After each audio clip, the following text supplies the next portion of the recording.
저는 오늘 이 말씀을 가지고 성탄을 맞이할 자의 준비라는 제목으로 여러분들과 잠시 은혜를 나누고자 합니다. 하나님께서 시므온이라는 사람을 선택하셨습니다. 세상에 많은 사람들이 있었고 세상에 많은 믿는 자들이 있었는데 하나님께서 특별히 시므온이라는 사람을 선택하셨어요. 그래서 그 시므온에게 한 가지 계시를 주셨는데 그것이 무엇이냐면 내가 죽기 전에 메시아를 보게 될 것이다 라는 그런 계시였습니다. 세상에 많은 그리스도인들이 있었고 하나님을 잘 따르는 사람들이 있었는데 그 중에 하나님께서 시므온을 선택하셨다. 왜? 그리고 그 시므온에게 왜 아기 예수님이 오시는 것을, 그 메시아를 경험하게 하셨을까? 대체 시므온이라는 사람이 어떤 사람이었길래 하나님께서 그토록 시므온에게 큰 은혜를 베푸셨을까? 사실 시므온이라는 사람이 성경에 어떤 사람인지 나와 있는 기록이 없습니다. 시므온이 어떤 사람인지 우리가 정확히 알기도 굉장히 어렵습니다. 그런데 생뚱맞게 누가복음 2장에 갑자기 시므온이라는 사람이 등장해서 하나님의 큰 은혜를 입게 되어지는 그런 모습을 우리가 보게 되어지는 거죠. 그런데 이 시므온의 모습을 우리가 그 누가복음 2장을 이렇게 쭉 읽다 보면 시므온이 과연 하나님의 은혜를 입을 만한 사람이었구나라는 그런 결론에 도달하게 됩니다. 왜냐하면 25절 말씀을 보면 뭐라고 되어져 있냐 하면 예루살렘에 시므온이라 하는 사람이 있으니 이 사람은 의롭고 경건하여 이스라엘의 위로를 기다리는 자라. 성령이 그 위에 계시더라. 제가 이 구절을 쭉 보면서 만약에 우리가 하나님한테 이러한 인정을 받을 만한 사람이라면, 이러한 그 인정을 받을 만한 믿음을 가지고 있다면 정말 하나님께서 큰 은혜를 베푸실 만한 사람이 될 수 있겠다라는 생각을 했어요. 근데 이 구절을 읽으면서 한 구절이 제 머릿속에 떠올랐습니다. 그것이 어떤 구절이었냐면 창세기 6장 9절의 말씀이었어요. 이것이 노아의 족본이라. 노아는 의인이요 당대의 완전한 자라. 그는 하나님과 동행하였으며. 이 구절이었어요. 제가 이 두 구절을 가만히 놓고 비교를 해봤습니다. 시므온이라는 사람과 노아. 노아는 어떤 사람입니까? 모든 사람들이 다 홍수로 멸망되어지고 모든 사람들이 다 죄 때문에 하나님께 징벌을 받을 때 유일하게 구원받은 사람이 노아였습니다. 노아를 통해서 노아의 가족들도 구원을 받았는데 하나님께서 특별히 노아를 선택하신 이유가 뭐였냐면 노아는 의인이었고 당대의 완전한 자였고 그는 하나님과 동행하는 사람이었기 때문에 노아는 선택을 받았던 거죠. 그런데 그런 모습이 구약에는 노아라는 사람이 있었다면 신약에는 이 시므온이라는 사람이 있었다는 거예요. 시므온의 모습을 가만히 보면 이 사람은 의롭고 경건하여 하나님의 위로를, 이스라엘의 위로를 기다리는 자라. 성령이 그 위에 계시더라. 이 조건들을, 이 항목들을 가만히 놓고 비교를 해보니까 일치하는 부분이 굉장히 많았어요. 그러고 나니까 이 시므온의 믿음, 하나님께서 시므온을 인정하시는 그 인정함이 노아를 인정함과 비슷하구나. 노아를 인정해 주셨던 그런 인정함이 이 시므온에게도 있었구나라는 생각을 하게 됐어요. 그러고 나니까 궁금증이 풀리게 되는 거죠. 왜 시므온이 메시아가 오시는 것을 볼 수밖에 없는 그 자리에 있었을까? 이런 믿음을 가지고 있었으니까, 이런 모습을 가지고 있었으니까 당연히 하나님께서 선택하실 만하구나라는 그런 생각을 하게 되었습니다. 시므온의 이 모습을 바라보면서 오늘날 2017년 성탄을 맞이하는 우리들의 마음가짐, 이 성탄을 맞이하는 우리들의 마음가짐이 과연 어떠해야 될까를 잠시 살펴보도록 하겠습니다. 첫째로 시므온은 의로운 사람이었습니다. 여기 첫째로 시므온은 이 사람은 의롭고 이렇게 되어져 있죠. 의로운 사람이었습니다. 노아도 처음에는 의인이요 이렇게 기록이 되어져 있죠. 하나님 앞에서 의인이었습니다. 성경에서 의롭다고 하는 것은 도덕적인 기준을 가지고 이야기하는 것이 절대 아닙니다. 도덕적으로 이 사람 착하고 이 사람 다른 사람을 도와주니까 이 사람 참 의로운 것 같아. 자기의 목숨을 다른 사람을 위해서 내놓을 수 있는 사람이니까 참 이 사람은 의로운 사람인 것 같아. 우리는 그렇게 이야기하기도 합니다.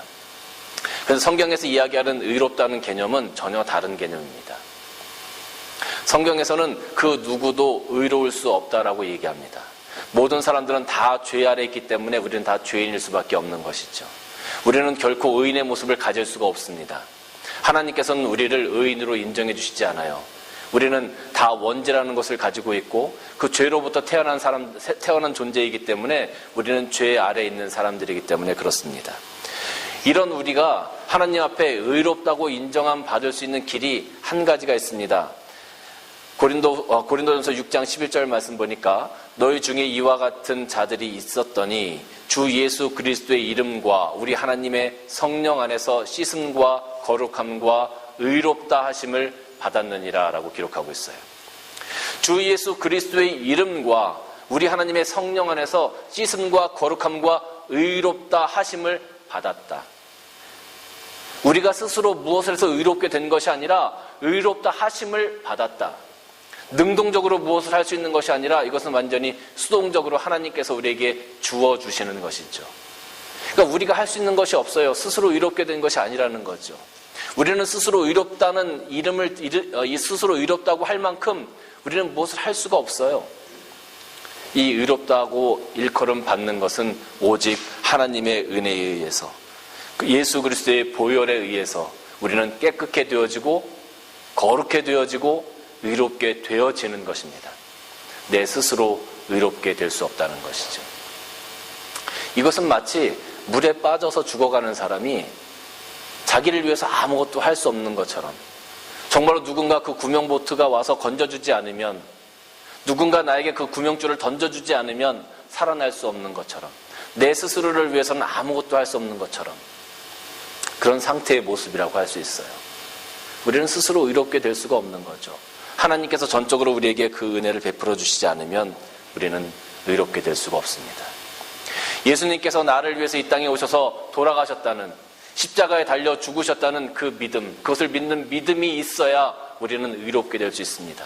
이 의롭게 된다는 것은 다시 말하면 우리들에게 믿음을 이야기하는 겁니다. 믿음 있는 사람이 곧 의롭게 되는 사람이라는 거죠. 그래서 이 의롭다는 것과 하나님을 향한 믿음, 그리스도의 십자가를 향한 믿음은 항상 함께 이꼴로 다가오게 됩니다. 로마서 5장 1절 말씀 보면 그러므로 우리가 믿음으로 의롭다 하심을 받았으니 그랬죠. 믿음이 없으면 의롭다 하심을 받을 수가 없습니다. 믿음으로 의롭다 하심을 받았으니 우리 주 예수 그리스도로 말미암아 하나님과 화평을 누리자 그랬어요. 시므온이 하나님께 선택받은 이유, 시므온이 메시아를 볼 수 있었던 첫 번째 이유는 그가 의로워졌기 때문에 그래요. 그 스스로 무언가 의롭게 된 것이 아니라 하나님으로부터 의롭다 하심을 입었기 때문에 그렇습니다. 그 의롭다 하심을 입을 수 있는 믿음이 그 시므온에게 있었다는 거죠. 오늘 우리가 하나님을 향하여, 그리스도를 향하여 바른 믿음을 가지고 그 믿음을 통해서 의롭다 하심을 입지 못하면 사실 어떻게 보면 2000년 전에 오신 그 아기 예수님의 그 영광과 그 기쁨에 우리는 참여할 수가 없게 되는 겁니다. 우리의 마음이 의롭게 되기 위한 믿음으로 가득 찰 때 하나님께서 주시는 그 성탄의 기쁨이, 성탄의 영광이 우리 삶과 우리 영 가운데 넘칠 줄로 믿으시기를 바랍니다. 두 번째는 시므온은 경건한 사람이다라고 그랬어요. 경건한 사람. 근데 노아의 모습을 보면 두 번째가 완전한 자라고 기록이 되어져 있거든요. 제가 이 두 가지 단어를 놓고서 원어도 많이 찾아보고 다른 그 책들에서, 이 성경에서 이 단어들을 어떻게 해석하고 있는지를 계속 찾아봤습니다. 근데 결국 나중에 가서 제가 결론을 내린 것이 무엇이냐면 이 경건한 것과 완전한 것이 떨어질래야 떨어질 수가 없다라는 그런 결론에 도달하게 되었습니다. 왜냐하면 여러분, 제가 경건이라는 것은 하나님께 드리는 예배입니다라고 제가 여러분들에게 설교한 적이 있는 것 같아요. 하나님께 드리는 예배입니다. 곧 예배가 경건입니다. 우리가 예배를 드리죠. 예배를 드릴 때 우리가 공예배를 드릴 수도 있고 삶의 예배를 드릴 수도 있어요. 공예배만 잘 드리고 삶의 예배가 없는 사람은 완전한 경건을 하나님께 드리는 모습이라고 할 수 없어요. 삶의 예배는 드리는데 공예배 참석하지 않아요. 그 또한 온전한 것이라고 이야기할 수 없겠죠. 제가 어느 집사님을 만났는데 그 집사님이 마음의 상처를 받으시고 교회를 떠난 분이셨어요. 제가 그 집사님을 만나서 집사님 이제 교회를 정하시고 다니셔야 되지 않겠습니까? 이렇게 권면했더니 그분이 하시는 말씀이 뭐냐 하면, 목사님, 요즘 목사님들이 얼마나 잘못된 예배에 대해서 강조를 하고 설교하는지 몰라요. 그래서 대체 무슨 말씀입니까? 그랬더니, 아니, 하나님은 어느 곳에나 계시잖아요. 그런데 왜 꼭 교회 가야 되죠? 교회 갈 필요가 뭐가 있어요? 내가 삶 가운데 하나님께 예배드리면 되는데, 난 하나님과 이렇게 동행하는데, 그렇게 말씀하시는 거예요. 그래서 제가 그랬습니다. 예, 맞습니다. 집사님 말씀도 맞아요. 삶에서의 예배도 굉장히 중요하죠. 그러나 예배는 밸런스가 잘 맞아야 합니다. 삶에서 예배를 드리는 것도 참 중요하고 그 가운데 받는 은혜도 중요합니다. 그러나 공예배를 통해서 하나님을 찬양하고 하나님께 주시는 은혜가 또 따로 있습니다. 그 부분이 우리 영 가운데 잘 밸런스가 맞아야 건강한 예배를 드릴 수 있는 겁니다. 만약에 집사님이 지금 말씀하시는 것처럼 공예배만 강조해서 삶의 예배를 인정하지 않는 것처럼 목사님들이 설교하셨다면 그건 잘못된 거죠. 그런데 집사님의 모습은 어떻습니까? 공예배를 부정하고 삶의 예배만 강조하면 공예배만 강조하고 삶의 예배를 이야기하지 않았던 목사님들과 무엇이 다릅니까? 제가 그렇게 반문을 했어요. 그랬더니 그분이 그때 가서 고개를 끄덕끄덕 하시더라고요. 예배는 밸런스가 잘 맞아야 합니다. 경건도 마찬가지입니다. 우리가 하나님 앞에 드리는 예배가 우리가 경건이라고 생각한다면 공예배뿐만 아니라 삶의 예배도 잘 맞아야 하듯이 우리의 모든 것들이 밸런스가 잘 맞아야 하는데, 우리가 믿음이 있다 하고 그 믿음, 우리가 사랑이 있다 하고 그 사랑을 우리 삶 가운데 드러내지 못한다면 이것은 잘못된 경건의 모습이에요. 잘못된 삶의 모습이고 잘못된 믿음의 모습이에요. 우리가 교회 안에서만 잘 행복하고 교회 안에서만 좋고 기쁘고 세상에 나가서는 우리의 삶이 기쁘지 못하다면 그 역시 또한 잘못된 겁니다. 교회 안에서 예배 드릴 때는 하나님께서 나에게 모든 것들을 다 허락하실 것 같은 믿음이 생기는데, 교회를 떠나가서 우리 삶 가운데서는 그 믿음을 잊어버리고 산다면 그 역시 잘못된 모습인 거죠. 완전한 모습이라고 할 수 없는 거예요. 경건의 완전한 모습은 무엇이냐 하면, 우리가 하나님 앞에 나와서도 기쁘고 하나님 앞에 나와서도 사랑이 넘치는 이 사랑을 세상 가운데서도 그대로 행하고 살아가는, 그것이 온전한 경건의 모습이라는 것이죠. 야고보서 1장 26절과 27절 말씀 보니까 이렇게 기록이 되어져 있습니다. 누구든지 스스로 경건하다 생각하며 자기 혀를 재갈 물리지 아니하고 자기 마음을 속이면 이 사람의 경건은 헛것이라. 하나님 아버지 앞에서 정결하고 더러움 없는 경건은 곧 고아와 과부를 그 환난 중에 돌아보고 또 자기를 지켜 세속에 물들이지 아니하는 그것이라 그랬어요. 야고보서는 경건에 대해서 얘기할 때 우리가 하나님 앞에 나와서 믿음으로만, 영적으로만 기쁘고 즐겁고 우리가 믿음으로 하나님 앞에 세워져 가는 것만 이야기하는 것이 아니에요. 우리 삶 가운데 그 사랑과 그 믿음을 가지고 남들을 돌보고 어려운 사람들을 구제하고 그들을 일으켜 세워주는 그것까지 해야 온전한 경건이라고 지금 이야기하고 있어요. 신앙과 삶이 일치하는 삶, 신앙과 삶이 일치하는 그 모습이 바로 어떻게 보면 온전한 경건의 삶이라고 이야기할 수 있는 거죠. 경건하다라고 이야기하는 것은요, 어떻게 보면 하나님 앞에서 완전한 사람이 될 수 있는 완전한 사람이라고 이야기하는 것과 똑같은 겁니다. 내가 교회 안에서 경건하고 세상에서 경건하지 못하다, 그것은 잘못된 거예요. 그건 완전하지 않은 거예요. 우리가 온전한 경건을 가지고 있다고 하면 하나님 앞에서 완전한 사람으로 인정받는 것, 완전한 사람으로 인정받는 것이 무엇입니까? 하나님 앞에 받은 이 사랑과 은혜를 세상 가운데 있는 많은 사람들에게 보여주고 나누어주고 베풀어주고 그들 역시 하나님의 사랑에 동참할 수 있게끔 그들을 인도하는 것, 이것이 온전한 삶, 온전한 경건이라는 거죠. 그렇게 따지면 이 경건과 노아의 그 완전함, 이것이 떨어질래야 떨어질 수 없는 똑같은 요소라는 것을 발견하게 됩니다. 그래서 우리는 날마다 경건에 힘써야 되는 거죠. 날마다 온전한 모습을 가지려고 하나님 앞에 완전한 모습으로 인정함 받기 위해서 오늘도 우리는 열심히 애써야 하는 겁니다. 그래서 디모데전서 4장 7절과 6절에서는 망령되고 허탄한 신화를 버리고 경건에 이르도록 내 자신을 연단하라. 육체의 연단은 약간의 유익이 있으나 경건은 범사에 유익하니 금생과 대세에 약속이 있다라고 우리들에게 말하고 있습니다. 사랑하는 성도 여러분, 이 경건의 모습, 온전한 경건의 모습이 우리 삶 가운데 반드시 있어야 합니다.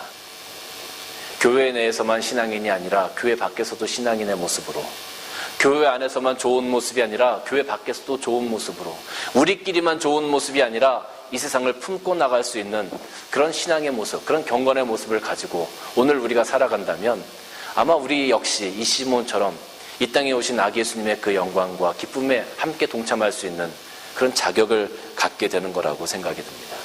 이러한 경건의 모습, 완전한 경건의 모습, 하나님께서 인정하시는 완전함의 모습이 여러분들 삶 가운데 있기를 주님의 이름으로 간절히 축원합니다.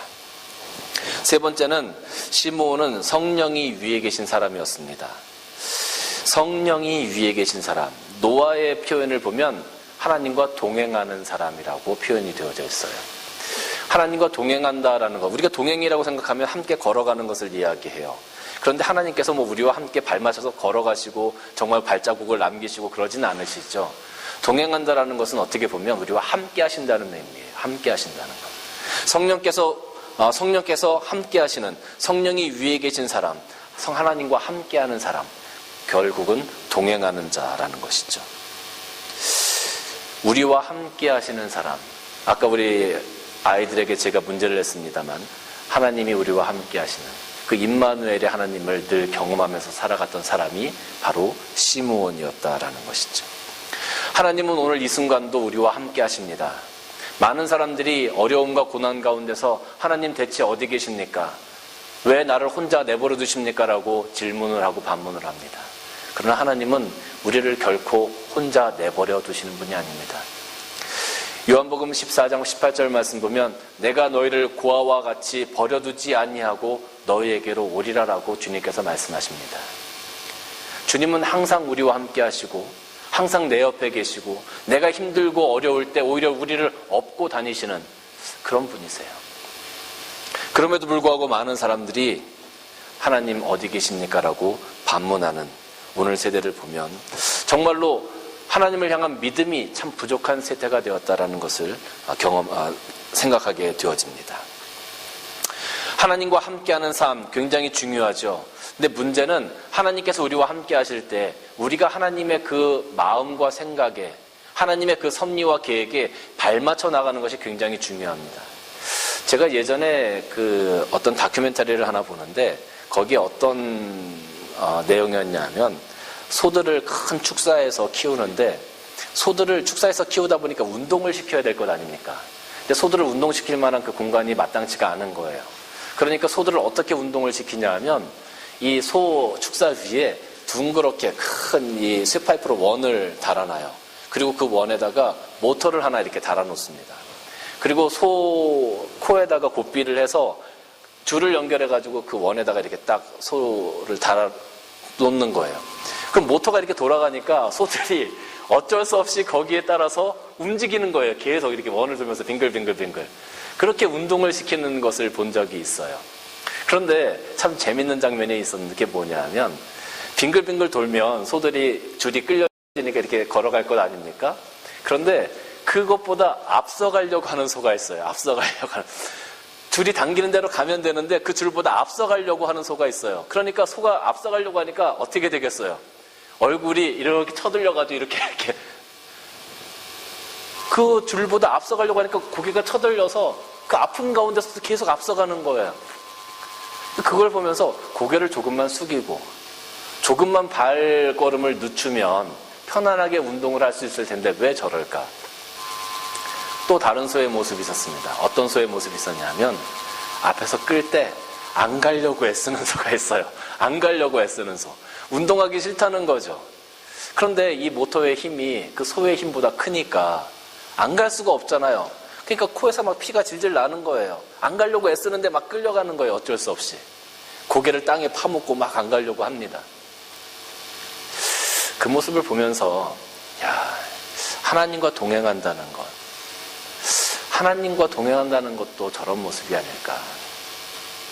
우리의 열심이 앞서서 하나님의 계획보다, 하나님의 섭리보다 먼저 가려고, 그것보다 앞서서 무언가 하려고 막 애쓰고 힘쓰는 그런 모습. 우리들의 조급함 때문에 하나님의 때를 기다리지 못하는 그러한 모습이 우리 삶 가운데 있지 않느냐. 또 반면 어떤 모습은 하나님께서 가자고 하는데도 나는 안 가겠다고 끝까지 고집부리고 끝까지 내 생각대로 그 자리에 머물겠다고 하는 그런 모습이 또 우리 가운데 있지 않느냐.